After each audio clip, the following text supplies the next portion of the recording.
Fl-10 snin mitwaqqif tiegħu f'Pembroke l-Istitut tal-Edukazzjoni nieda l-prospettus għas-sena akademika li jmiss li tibda f'Settembru li ġej. Dan l-istitut joffri firxa wiesa ta' korsijiet minn undergraduate sa postgraduate. Il-korsijiet inkludu fost oħrajn dawk dwar l-edukazzjoni tal-im u sezzjonijiet ta' żvilupp professjonali għall-edukaturi. Ma' TVM News il-kap eżekuttiv tal-Istitut Joanne Grima fissret il-prospektus ġdid bħala dokument b'viżjoni ġdida. Il-fuq minn 560 igradwaw minn dan l-istitut tul dawn l-10 snin.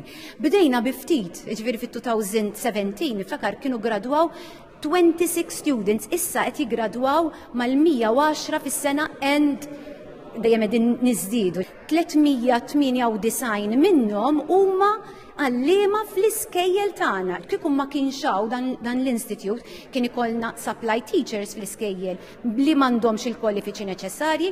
Fit-tnedija tal-prospektus għas-sena akademika li jmiss il-Ministru għall-Edukazzjoni Clifton Grima għalli dan l-istitut fetaħ diversi toroq għall-edukaturi.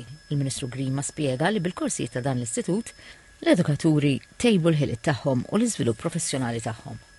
Fid-9 ta' Mejju ser issir Open Day għal min ikun imħajjar biex japplika ma' dan l-istitut.